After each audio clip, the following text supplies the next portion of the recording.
Adeto. Today, we are delving into another topic entirely. A topic that concerns every one of us as usual. Topic that when we hear it, we always want it.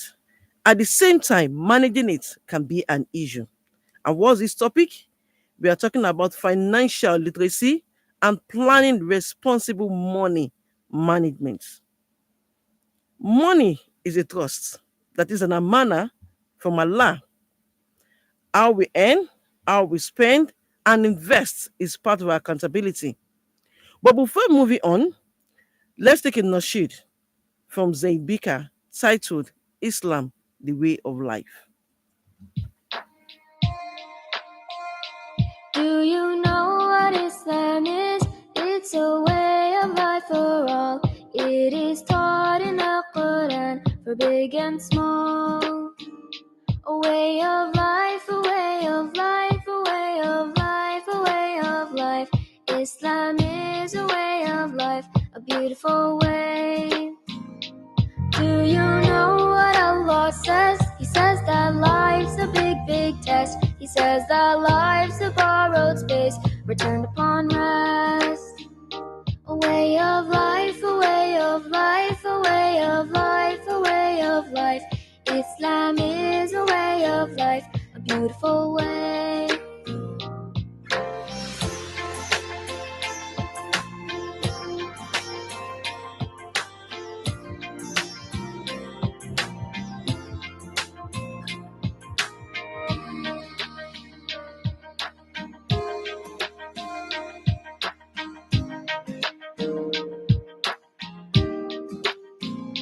A mercy for both you and me, peace and blessings upon He, Muhammad, the messenger of Allah.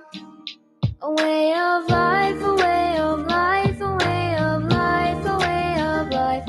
Islam is a way of life, a beautiful way. A way of life, a way of life, a way of life, a way of life. Islam is a way of life, a beautiful way. A beautiful way. A beautiful way. A beautiful way.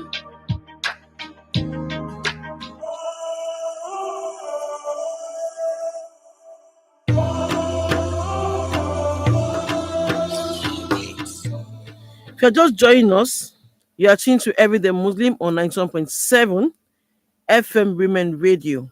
Our phone lines will be opened shortly for calls 07000 917 917 07000 917 917. If you prefer to use the SMS or WhatsApp 070 317 56537. We would love to hear your thoughts on this topic. As I said earlier on, money is a trust from Allah, and we are going to account for it. And that's why financial literacy is a necessity. Financial literacy isn't just about making money, it's about managing it wisely, planning for the future, and ensuring we uphold Islamic principles in all our financial dealings. Allah reminds us in the Quran, and those who, when they spend, do so not excessively, but are ever between that, justly and moderately. That can be found in Surah Al Furqan, Quran 25, verse 67. This verse emphasizes the importance of financial balance, neither being wasteful or we should not miss. Similarly, the Prophet ﷺ said, a prudent person is one who takes care of his financial matters and spends wisely. As we go through life, unexpectedly, financial challenges may arise. And without proper planning, it becomes very difficult for a lot of people to navigate them. Responsible money management ensures we are prepared for these situations while still being generous and fulfilling our obligations as Muslims and as human in general. Before I move on, our guest, a renowned person, a friend of the house, will be joining us virtually. And I would like to introduce him. And that's Dr. Jibril Salahuddin. Assalamu alaikum wa barakatuh, Doctor.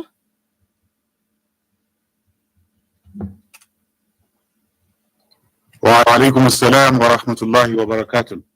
Thank you very much for having me in the studio this morning, and it's a pleasure being here. Thank you. You're welcome, Doctor. Thank you for joining us. Dr. Jibril Salahuddin is a seasoned C-level executive with extensive expertise spanning various industries, including FMCG, e-payments, home entertainment, distribution and logistics, security printing, and the oil and gas sectors. Currently serving as the general manager at New Mental Home, he led the team in establishing a robust distribution platform for home entertainment products in Nigeria. Previously, he held senior management roles in security printing and more recently in e-payments, where he served as the executive director overseeing a multi-billion naira business. With over 2 decades of experience, his expertise covers FCNG, oil and gas, telecommunication, distribution, consulting, security printing, e-payment, education. Dr. Salahuddin holds a PhD in finance from International Islamic University Malaysia and is also a fellow of Chartered Institute of Marketing London and Institute of Professional Sales London. Actively engaged in sales education, Dr. Salahuddin is passionate about learning, research, micropayments, poverty eradication, writing, and farming. You can see that our guest is the right person for this topic. You're welcome once again, Dr. Salahuddin. It's a pleasure being here. Thank you. Good morning. If you're just joining us, you're tuned to Everyday Muslim on 91.7 Women Radio. Our phone will be open shortly. And to call us, 07000 917 917. For SMS or WhatsApp 070 317 56537. Doctor, my first question to you. During my introduction, I said it that, and a lot of people know that financial literacy is an important skill. I would like to ask, how essential is acquiring this financial literacy skill in today's world, and how can responsible money management lead to financial stability and success? Very interesting question. Thank you for having me. And like you rightly said, one of the things that everybody wants to see himself or herself doing today is to be financially free. However, a lot of us would not know what to do. And that leads to quite a lot of challenge in the way that our finances are organized and in the way that we actually handled money. We need to lay down the foundation clearly. From the pillars of Islam, money itself is not an asset, but what it transforms into. That is, if you keep money down on its own without backing it up with any other asset, it can't do anything for itself. And that is why money must be put to use for it to be able to also develop other assets. So yes, it is a medium of exchange. It is a store of value, but on its own, it is not an asset. Now, if we take that further, then we begin to look at what money can actually do and what we need to do in the transformation of money. And this, I say, we need to look at 3 quadrants. One, we have to learn how to earn money. We must learn how to earn it.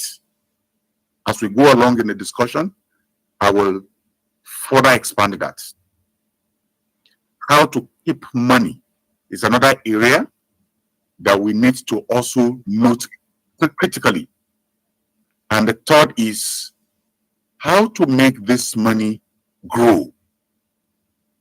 Those are the three critical areas that, as we go along in the discussion, I will continue to expand them and we'll begin to see how they play out. Thank you. Jazakallah, Karen. Thank you very much. You have mentioned three value things and said we need to learn how to earn money. We also need to know how to keep money and how to make money grow. Now, what is the single most transformative shift in mindsets that separate those who struggle with money from those who achieve financial security regardless of their income? Thank you very much. I mean, you just mentioned it. Unfortunately, there is no one singular transformative shift in earning halal money. If you want to earn your money ethically, you don't have one singular transformative shift. Rather, you have three quadrants that you have to master. And you don't have to go to the university to learn how to earn money, really. All you need to do is to ask yourself the question, how can I get better at earning money? Doing so ethically and doing so well, that you need to develop more skills and evolve so that you have value that you can offer. If you don't have any value, you have no business earning money. If you don't have, let me emphasize it again, if you do not have any value to offer, you have no business earning money. It is not for you to do the hardest of job, but to do work with values and skills that makes you to stand up and stand at the top of the pyramid. So you must have, even if you're an organization or if you're an employee, if you have a way to solve problems for your employer or your organization, then you earn good money. If you can do that, then you are winning.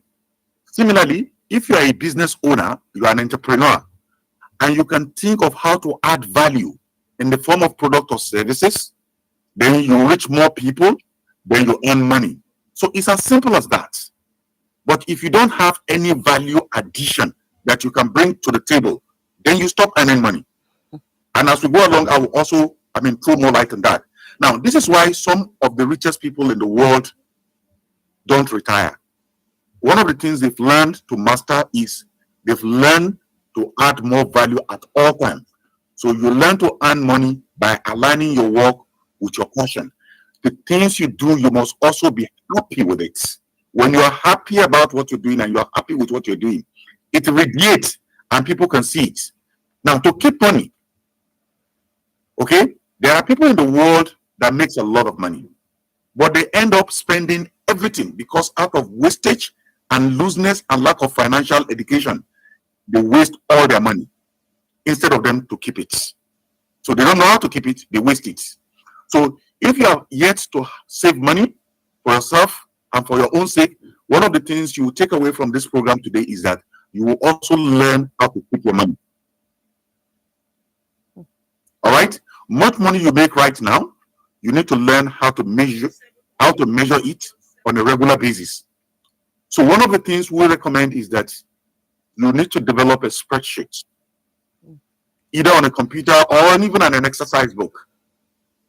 Okay?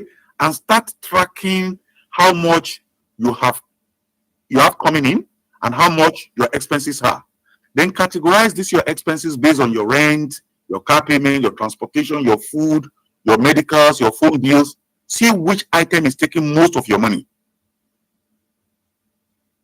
Now, I want you to take cognizance of the fact that this will give you a pattern. If you keep it for 2-3 months, a pattern will emerge and you'll begin to see where most of your money is going into. And you'll find that a lot of the people spend money and then wonder why they don't have any left. So you also want to create a budget. And when you create a budget, you then simply look at, okay, so this is where my money is going to, this is where I'm spending so much, this is where I need to spend less, this is where I'm actually wasting money. And if you're living paycheck to paycheck, then you now know that's a problem for you in life. So At first, you won't enjoy doing this. It is not as easy as I've just mentioned it. It's actually a lot of task. So at the beginning, you won't enjoy it. But what we advise as a rule of thumb is that no matter how much you make, no matter how big or small it is, okay, save minimum 33% of your earning. Save a minimum of 33% of your earning. That is the minimum. If you can save more, that's great. But the purpose of saving money is so that you can grow it for your future. Because a time will come when you will make more money. All right, I hope that's understood. So when you make enough money, you must learn to save also for emergencies.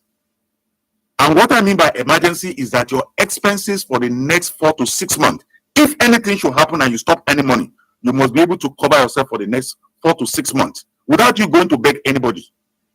So make sure you don't fall into the trap of people who don't save. No matter how small it is, save for emergency that will cover your 4 to 6 months. Don't mirror anybody in your spending and say, okay, this person is enjoying himself. He has this color of shoes. He has this number of television. He this, and you want to start spending like that. Rather, you must mirror people in their halal earning. They are earning their money ethically in this regard. I will also want to learn to be in that fashion, but not for you to waste.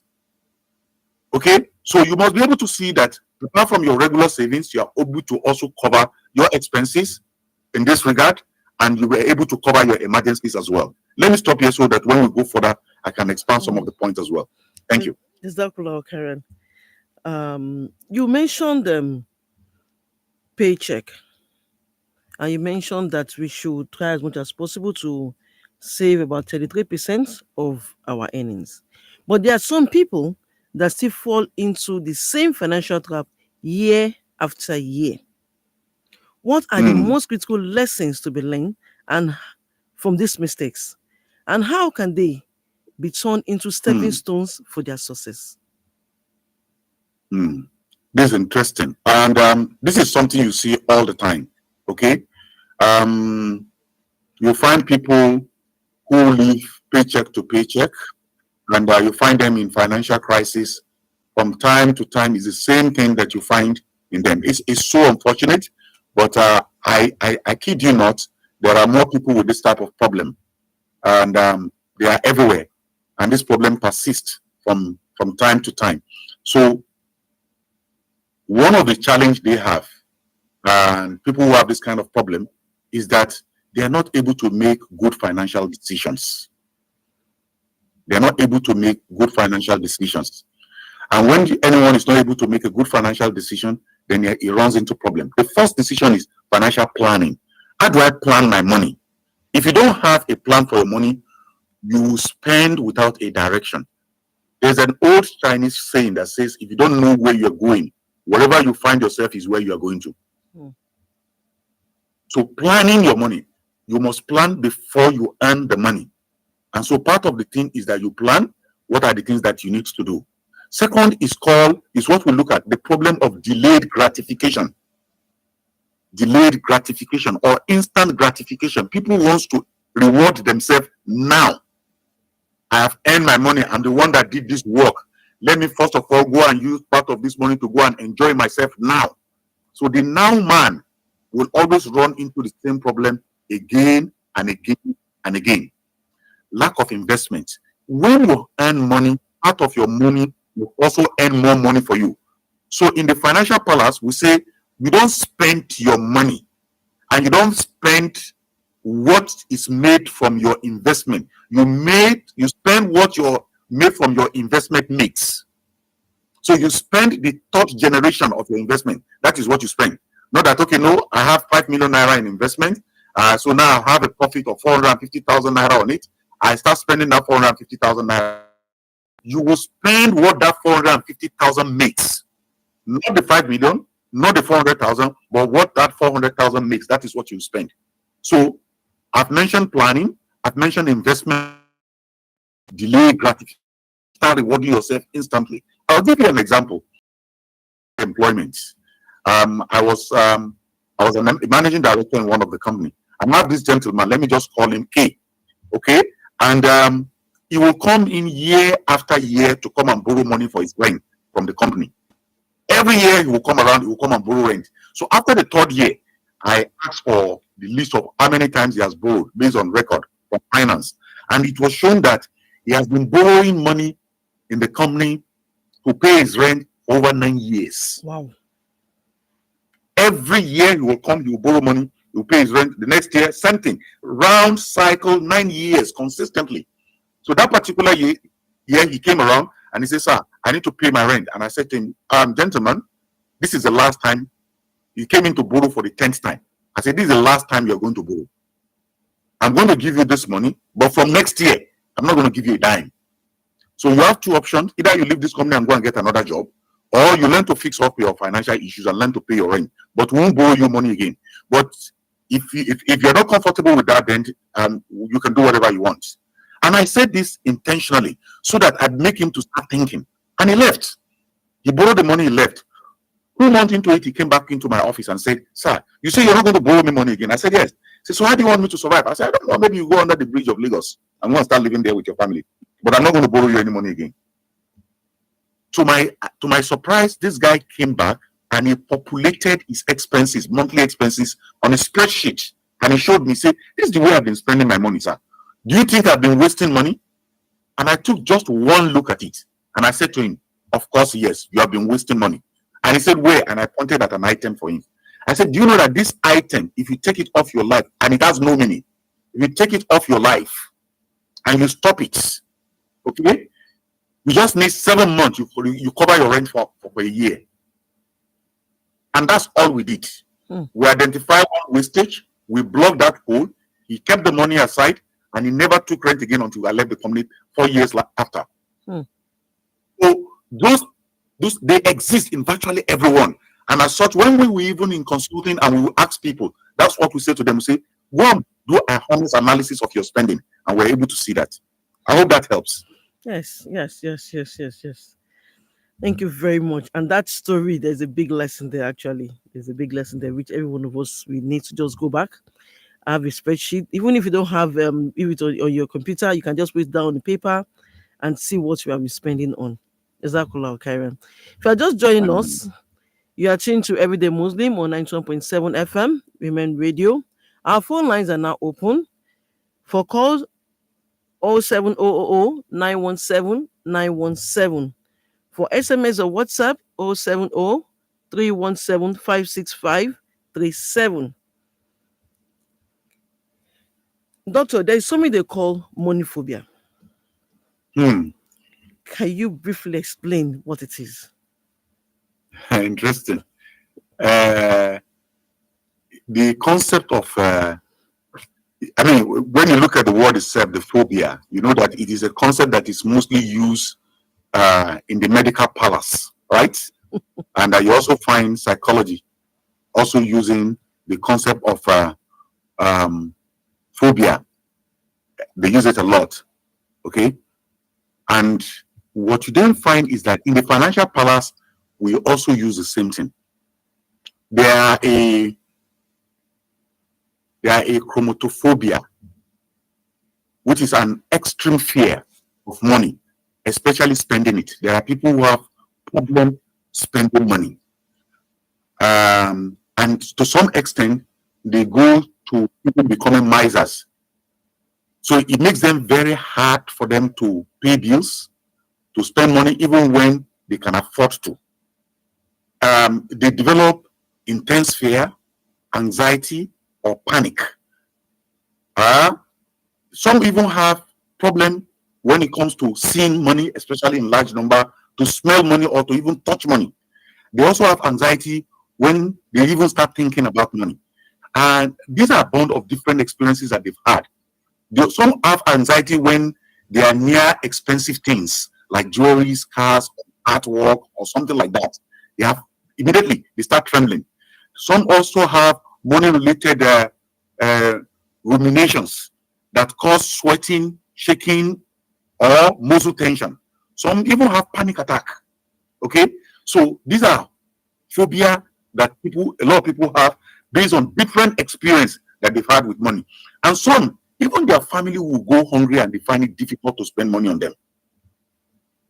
Okay, so these are different type of things that happens to people and when they have phobia with money.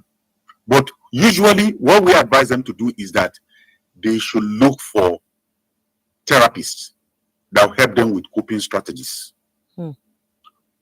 They should look for, because at that point, I tell you, it's a sickness. Yeah, you will find people who are very hungry and they find it difficult to even buy food to eat. Some will go to stores, they will look at a number of things on the shelf and they will walk away. But they have the money, they will not buy it. Even they become misers to themselves. So they are suffering, people around them are suffering, their children and family and siblings are suffering, and even the community is suffering. They just like to hoard money and they find it very difficult to spend. So those are huge challenges, and they actually need therapies. For some, they just need to build emergency fund. They have fear because they don't have. Because they don't have, they have fear. So when you mention anything that has to do with money, they are afraid. They are afraid out of fear.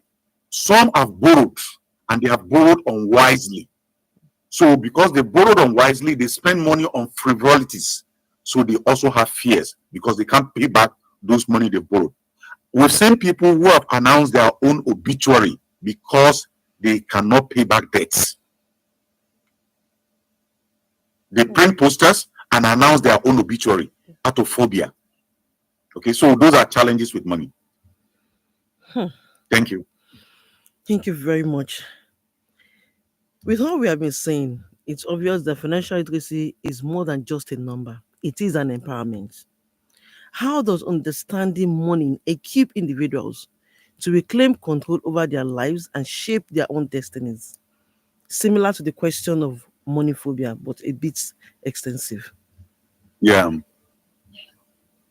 You see, financial literacy is something that we must have. I recall the hadith of the Prophet Sallallahu Alaihi Wasallam, the dua of the Prophet Sallallahu Alaihi Wasallam, and in his dua, he said, Allahumma inni a'udhu bika min al-kufri wal-faqri. Hello, sir? Assalamu alaikum. Please, so sorry, I need to cut you. Which we have a phone call. Oh, okay, we lost the caller. Right. Continue. Thank you. The Prophet Sallallahu Alaihi Wasallam make a dua. He made a prayer, and in the supplication, he said, Allahumma inni a'udhu bika min al-kufri wal-faqri wa azab al-qabr. Say, oh Allah, I seek your intervention min al-kufr, from unbelief, wal-faqri, and poverty, wa azab al-qabr, and the punishment of the grave. See where Allah has placed poverty, faqr, in the middle of two extremes. Azab al-Qabr is an extreme. Kufr is an extreme. In the middle, he now locates Faqr. Now, it then means that we need to learn about this. So, financial literacy, we need a cognitive understanding of financial components and skill for us to stay above water. We need to understand how to make our budget, how to invest, how to borrow, when not to borrow, and how to pay back. How the role of taxation in our life, how to take advantage of all the different tax holidays, and how to manage our personal financial life. Now, the absence of all of this is what we call financial illiteracy. Unfortunately, financial literacy is not taught in school. So, being financially literate is a skill that brings forth an assortment of benefits that can improve both the standard of living of an individual through the increase of our financial stability. Because even worship becomes difficult when you are not financially stable. In the Arkan al-Islam, there are only, of the 5 Arkan, there are only 3 you'll be able to perform. You will not be able to go on Hajj, and you will not be able to pay zakat when you are not financially buoyant. So the assortment of benefits that follows being financially literate include ability to make better financial management of money and debts, greater you are greater equipped to reach your financial goal. You are able to do a reduction of expenses through better regulations, and you have less financial stress and anxiety. Most of the people you find on the street with wrinkle on their face and gray hair, a lot of them have not even got to age 50. But already they are stressed and there's a lot of anxiety in them because they are financially messed up. Okay? So they will not enjoy also the benefit of increase in ethical decision making when selecting takaful, which is insurance, investment, which is ethical, and using of different financial instruments that they can do. Also, they will not even know how to better invest their money. They don't know which investment class and at what time they need to even take advantage of them. So they will also not be able to have structured budget that they can lean on. So all of this will not happen to them. But once you have financial literacy, you'll be able to have all of this. So making steps to become financially literate is an important component of life. And it can ensure financial solidity. When you're solid financially, it reduces your anxiety and it stimulates the achievement of your financial goals. I hope that helps you. Exactly, Karen. Okay. So in the journey of financial freedom, what is one unshakable principle that, if embraced constantly, can determine success or failure? Now, this financial freedom I'm talking about has to do with either you're a student, a single person, or a married, or the couples. Let me put it that way. Okay, before you go ahead, we have a caller. Assalamu alaikum.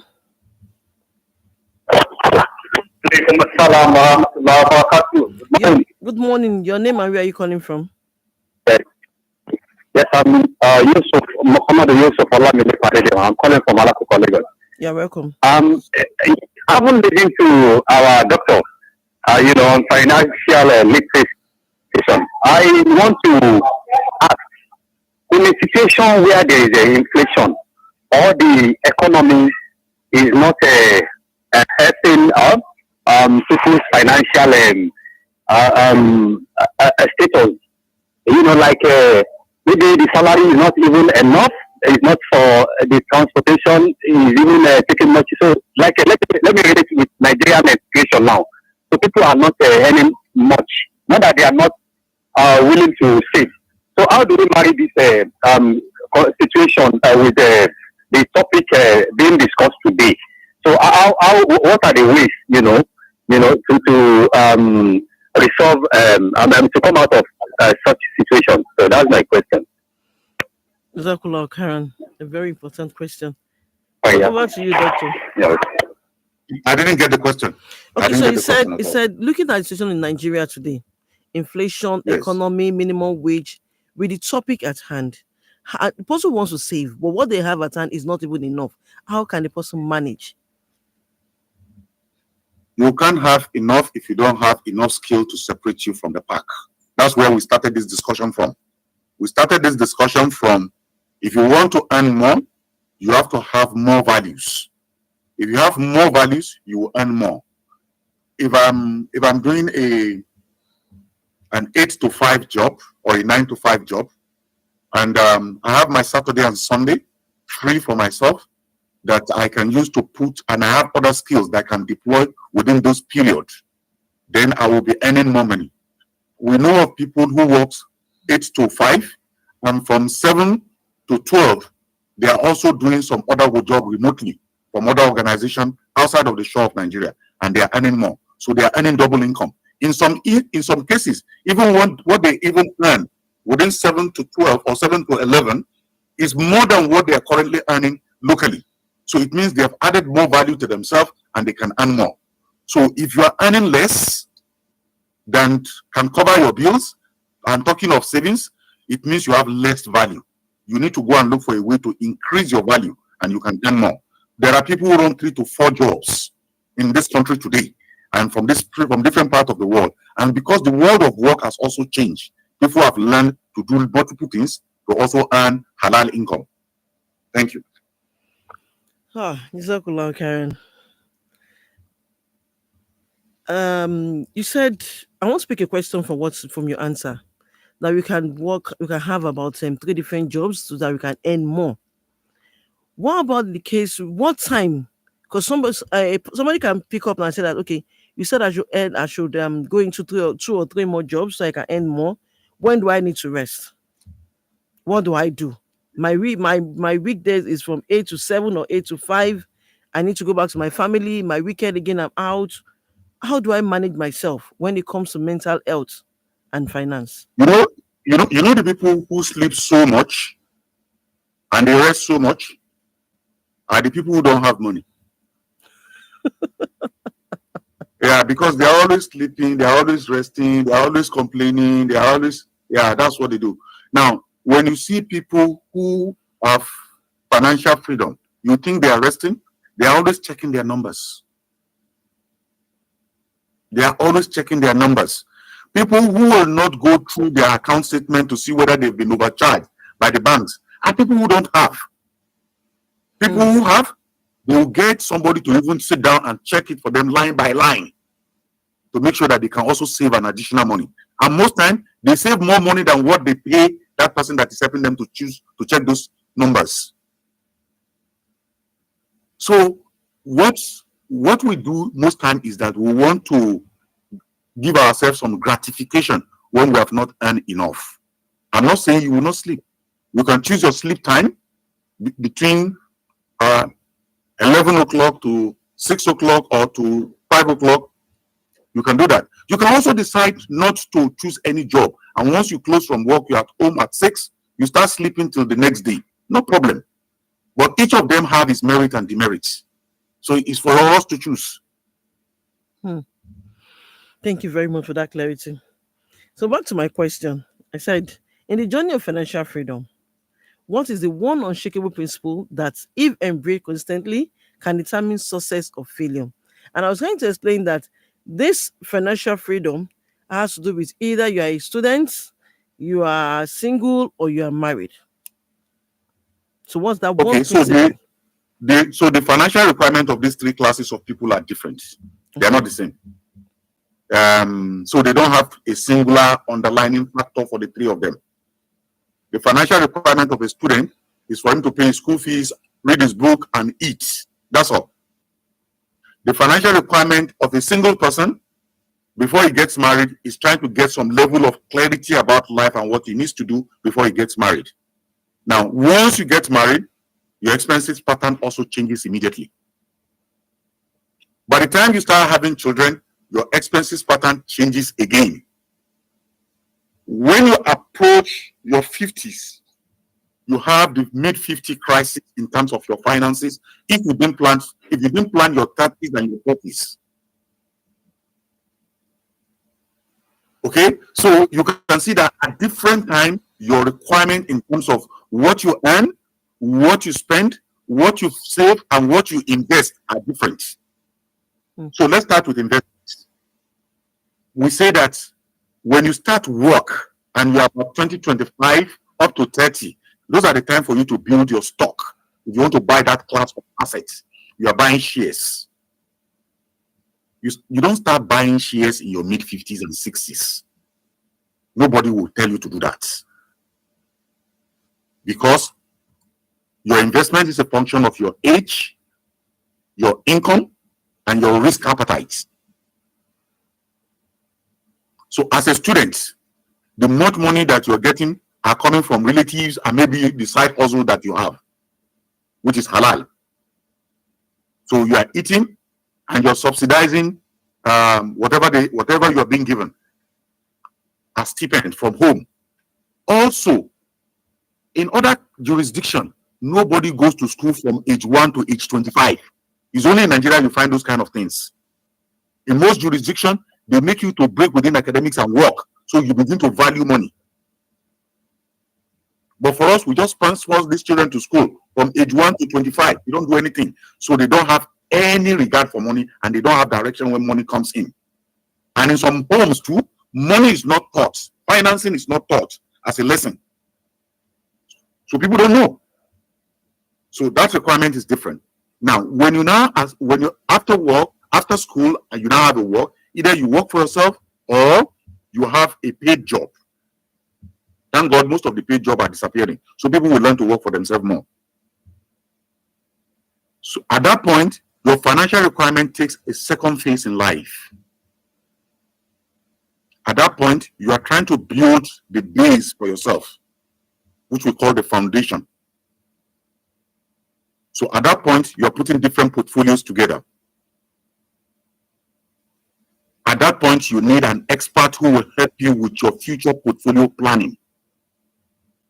In which city do you live? What are the investments and asset class that you need to put money into?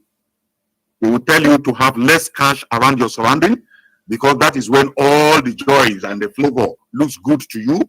You want to party, you want to do that, you want to do this, and so the tendency is that you'll be wasting so much money. So the asset class such as commodities, such as real estate, such as stocks will then be introduced to you to then see where your passion lies, and your investment manager will be able to align that with your life. Then you move to a stage when you get married. At that stage, your investment pattern changes, because it is not just about you now, but somebody else is involved. For a lady, a man is involved. For a man, a woman is involved. So both of you need to sit down. What we advise Muslims is that everybody has a right. A Muslim under the Sharia of Islam has a right. A Muslim woman has a right to own properties. You need to sit down, discuss it, and you know what are the things that you want in your life and what direction you want to go in life. And so, again, you need a qualified Islamic financial practitioner, and they help you to plan this. As a man, you also know at that point that your financial responsibility has changed. An additional is in the family, so your wife's responsibility, feeding, clothing, shelter, mobility, health, everything is part of your responsibility now. Okay, so your planning and saving patterns and investment pattern will also take a different turn. Then when you now get into the peak of your career, at that point, it is expected that you start reaping from your investments, and that leads you into your retirement. So you discover that at different stages, what you require, they vary. So the fundamentals are not the same. So that's the way they play out. So when you get to that age, when you're already into retirement, you are not just also spending everything, but you go into a different class of investment. We call it the fixed income investment. You start looking at sukuk. You start looking at Islamic commercial papers. You start looking at reaping from your real estates, redeveloping or refinancing those real estates. Those are fixed income investments. If you didn't plan your 20s and your 30s and your early 40s very well, in your mid 50s, then you'll run into financial crisis. By which time, all of your children will be in school, your income will start dwindling. So you'll be struggling. So that's the way it plays out. Jazakallah Karen. We have a question here. Assalamu alaikum barakatuh. I'd like to thank WFM and MPAC for this wonderful program. I'd like to send my appreciation to the guest speaker today. I have a question. Nigerians are currently facing numerous financial challenges due to economic hardship. Inflation is a significant issue, with rising prices reducing the purchasing power of citizens, and so is unemployment, which has reached alarming levels, particularly among young people. In this current situation, how can young people be persuaded and convinced to keep to ethical standards and values in seeking financial freedom and stability? How can Nigerians in general actually become financially stable in a current situation of economic instability and worsening economic hardship? Thank you, sir. Okay, so ethics is a choice, and the choice is for Muslims. And Islam has made ethical living, ethical earning, and ethical spending a motto on all of us. The flip side of that is you decide to live unethically, you account for every kobo. The good thing about Islam is that for every money you earn, you have to account for it. For every money you spend, you have to account for it. It's a trust that has been endeared on you, and you have to account for every kobo about it. So that solves the case of ethics. It is a choice for you to make. If you decide that you can withstand the pressure from Allah, you can decide to live unethically, and that will be your business. But the best thing to do at all times is to remain ethical. Now, if you also go unethical, the long arms of the law will catch up with you. And when it does, it will be disastrous. You will not only bring yourself to shame, you also bring your family and your community to shame. And that is why a lot of people refrain from all of that as well. For us as Muslims, we have no option but to be ethical, except you want to find any other thing outside of the fold of Islam. Ethics and ethics all the way. Now, if inflation, and I like the use of the coloring word, is at alarming rates. And the last time I checked, I think we are 32 or 34%. We're hovering between 32 to 34%, and we're seeing a downward slope. In the last 4 weeks, we have been seeing downward slope in terms of inflation. The major inflation we have now in town are the food inflation, which a lot of it are a contribution of what we are adding to it as speculators for food.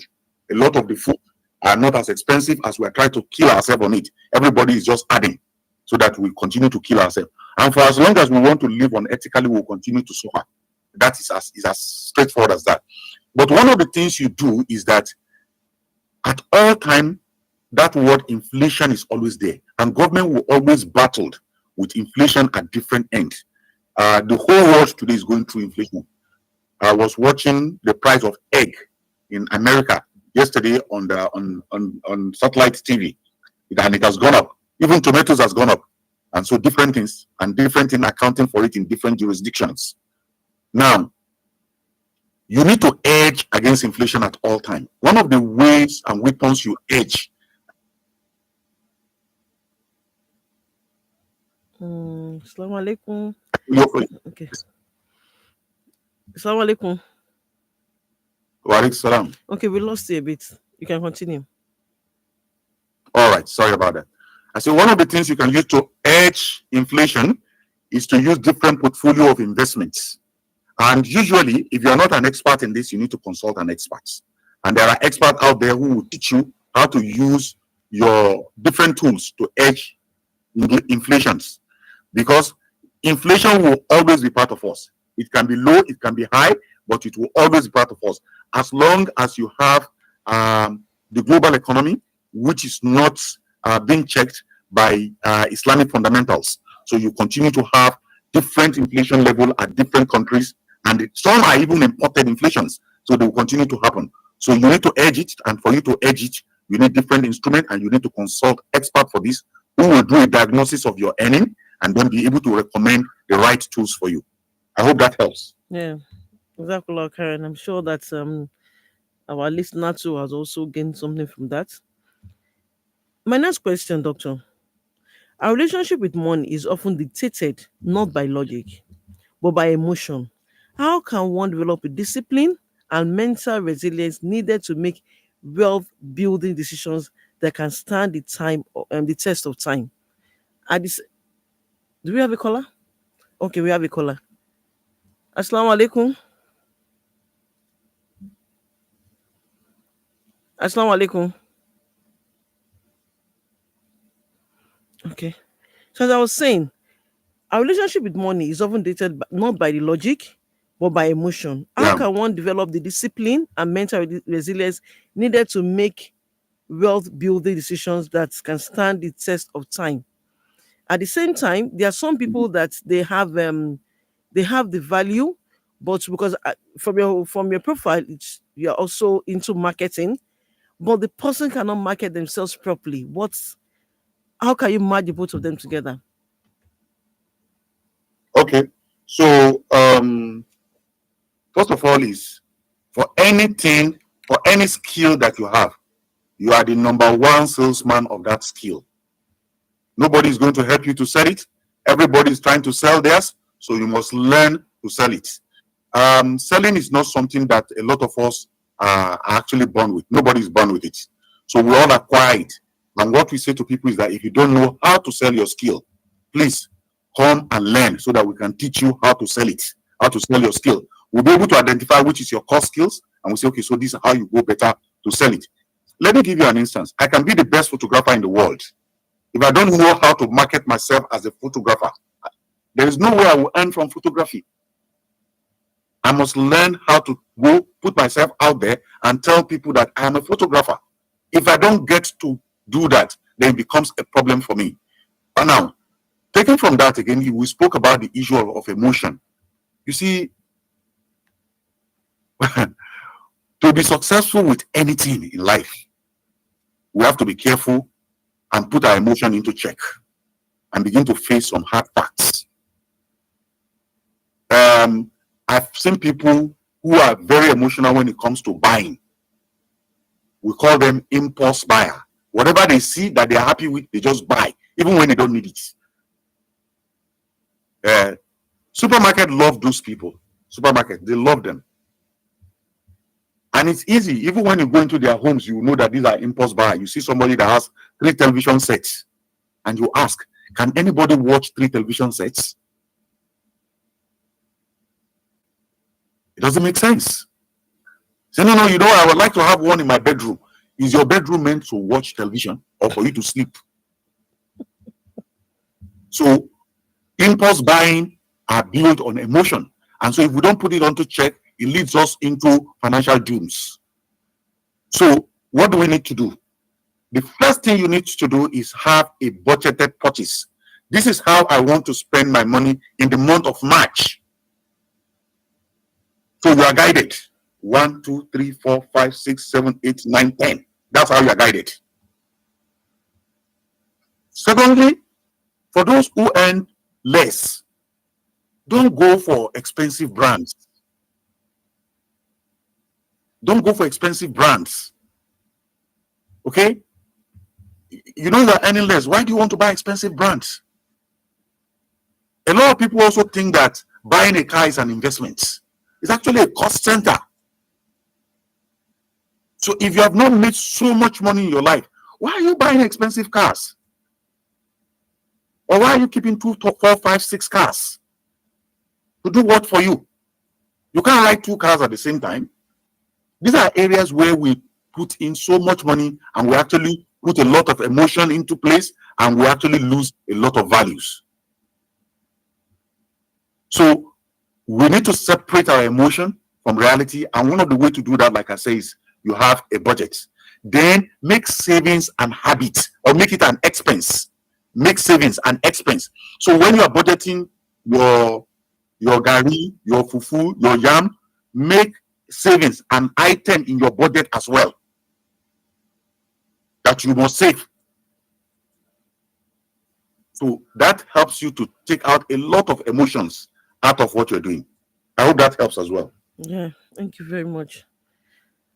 Among the countless pieces of financial advice ever given, which single insight has had the most profound impact on real world success, and why does it matter now more than ever? Okay, we have Learn to earn. Okay. we have a caller. Yeah, let's take the caller. Okay. Assalamu alaikum. Alaikum salam. Your name and where are you calling from? Yes, I'm Yusuf Olamide Karidem. I have a question, yes, for the start. Many people do consider those who are very financially disciplined about their, spending. So, as Muslims, at times we do have unexpected expenses that come your way, during Ramadan, all this stuff, and even in mosque. So, how can one manage such? I know you have talked about emotion, but there are, expenses that at least you need to do. So people do consider people who are financially disciplined, to be mean or to be, not to be spending. So how can one strike out that emotion and work it out? Thank you, Karen. Doctor, you did get that? I didn't. Not the word. Okay, so he said, for those people, there's some people that they are financially they're financially prudent, they know what they want. At the same time, people still see them as tight-fisted, They don't want to spend. And there's some emergencies that comes in, just like Ramadan is coming, people always want to come to them. And you also talk about the budgeting for the month. How can they manage balancing themselves, people around them, a money that comes in, and their budgets? Okay, I get that. Tight-fisted people know themselves that they are also tight-fisted. Let's be honest with ourselves. That a miser does not know is a miser is not true. A tight-fisted person knows that he's also tight-fisted. However, the person who is also prudent sometimes is mistaken. He's being mistaken for being tight-fisted. That happens as well. In fact, society, especially now, will always just look at you because your shirt is clean and they think you are rich and they say, let's come and take some money from you. You are not under any obligation to give money to them. The obligation of Allah are very clear. Okay? Whatever you want to do outside of it is sadaqah. And sadaqah, a number has not been fixed to it. But if you are cheating on that, if you know you have and you are deliberately refusing to give, you know the truth. But if you don't have it, you know that those money are not available for you to give to people at this point, you also know. So make your budget in the most prudent way that you will free your conscience and you satisfy the law of Allah. That is the easiest way to go about it. Don't try to satisfy people and go into debt. Don't try to satisfy people and go into debt. Because at the end, you will be asked, who asked you to go and collect it? Did we beg you to go and take debt for us? So we have to be careful about this. Some people who are prudent, really, they will be labeled. Because people who think that they can just come and collect money from just anybody. But by the time you tell them no, and you ask them, what do you need the money for? I've seen a situation where somebody asked me for money. And I say, what do you need this money for? And the reply to me was, if you give me, don't ask me what I need the money for. I say, in that case, you can just go to your bank and go and ask.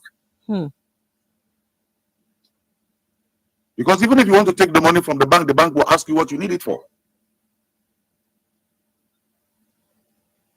So that balance needs to be made, and we need to make that balance and make sure that we're able to satisfy the law of Allah. We're able to satisfy our mind with it, and that will be sufficient, inshallah. Inshallah, Jazakallah Khairan. Thank you very much for coming on to the show. Jazakallah Khairan once again to our listeners. Financial literacy, financial stability. Let us all be intentional with our finances, plan wisely, and seek Allah's guidance in our financial decisions. A financially stable person, Muslim, is an empowered Muslim. Jazakallah Khairan once again, Dr. Jubril Salahuddin, for coming here. Pleasure is mine. Thank you very much. A big thank you to our listeners, and of course to our producer Ayomide and the engineer Timmy, as well as Impact and Women Radio 91.7 FM for this collaboration. May Allah grant us all barakah in our wealth and also guide us towards financial stability and prosperity. Till next time, I'm Rashida Adito Okeolanio. Don't forget to stay financially responsible and spiritually guided. Assalamu alaikum wa rahmatullahi wa barakatuh. WFM. Hey, movement to inspire and to break the culture of silence. Here is 91.7, the voice of women, the voice of women, the voice of women. 91.7, the voice of women, the voice of women, the voice of women. 91.7 WFM 91.7.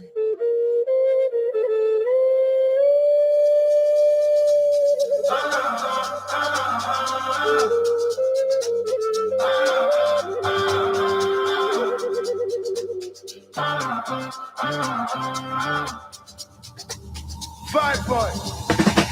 Take me picture. 5 hours ago from Cameroon Road. One boy who samba. Come me, hello. Abutoir. How you up?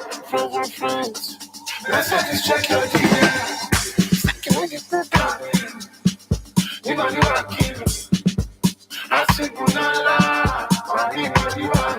Chisedemilo Zanzibar, Fubazuka, Uala Ukua, Osta Najua. Ija, Nakuwa Jaiya, I'm so sativa, Sexy Namasi.